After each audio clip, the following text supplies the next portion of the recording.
Bonjour, moi c'est votre serviteur Clyde Salomon Charadi pour un nouvel épisode de cette série que j'appelle « Si j'étais président de la République démocratique du Congo ». C'est pour moi une manière de partager mes idées avec mes concitoyens, mes compatriotes congolais, aussi bien au pays que dans la diaspora ou à l'étranger. Vous pouvez ne pas être d'accord avec les idées que j'avance ici, ce n'est pas un problème, mais j'espère que ça pourra en tout cas inspirer quelques personnes et peut-être même celles-là qui sont au pouvoir, qui peuvent trouver une certaine valeur dans ce que j'ai dit. Dans l'épisode dernier, je parlais de la loi et l'ordre et j'ai parlé plus particulièrement de 3 éléments qui sont pour moi fondamentaux pour prétendre diriger un pays, en tout cas l'amener vers un développement durable et profond.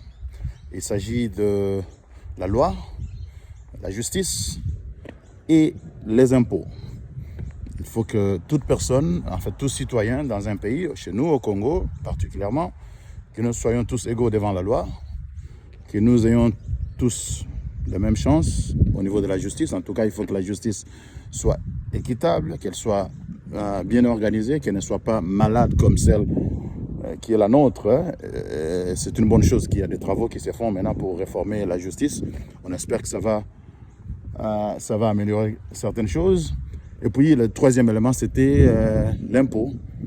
L'impôt est très important. Même au temps des Jésus, on payait l'impôt, mais chez nous au Congo, très peu de personnes payent l'impôt. Du coup, on se demande pourquoi le pays n'évolue pas. C'est parce que l'impôt, ça donne des revenus à l'État. Et il faut que tout le monde paye l'impôt. Du premier citoyen, le président, jusqu'à tout le monde. Voilà, ce sont les 3 éléments que j'ai énumérés dans mon dernier épisode. Et dans cet épisode, je parle du leadership de proximité. Qu'est-ce que ça veut dire? Moi, j'ai été vraiment déçu lors de la dernière élection présidentielle parce que je n'ai entendu personne parler du leadership au niveau du gouvernement local. Vous savez, dans les pays les plus avancés, comme ici où je suis en Australie, le gouvernement le plus important, ce n'est pas le gouvernement fédéral ou central, ce n'est même pas le gouvernement provincial, c'est le gouvernement local. Parce que c'est ce gouvernement-là qui s'occupe des besoins, en tout cas, qui sont importants pour la population, notamment la voirie, toutes sortes de nuisances, que ce soit sonores ou autres.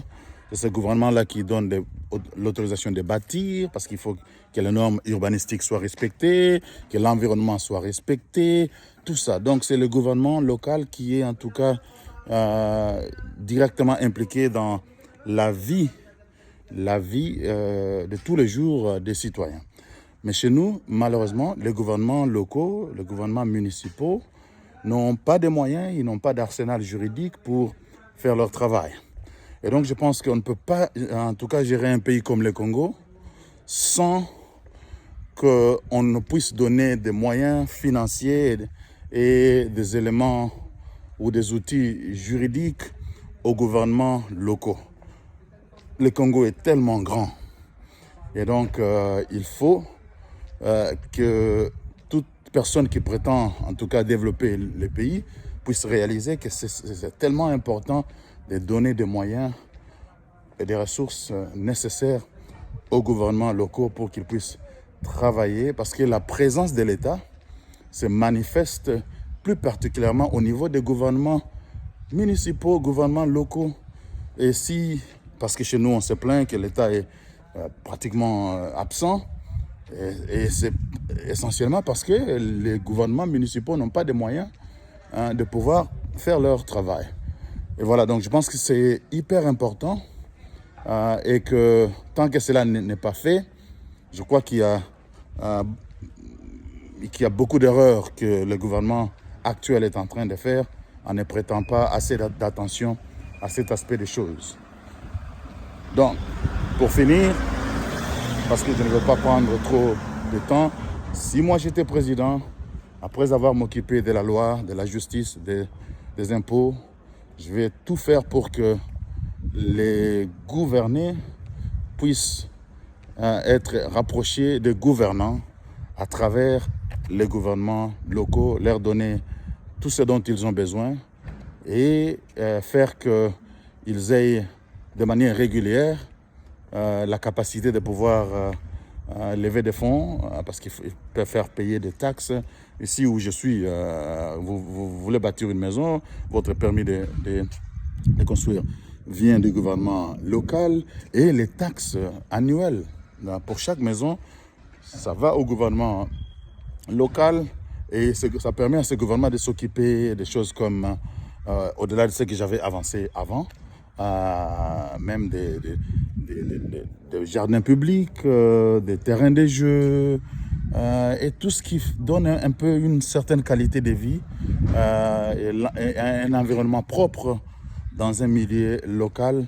Et c'est de cela dont nous avons besoin. Voilà, je vais m'arrêter ici. Je vous demande, vous qui regardez cette vidéo, de pouvoir faire des commentaires. Qu'en pensez-vous?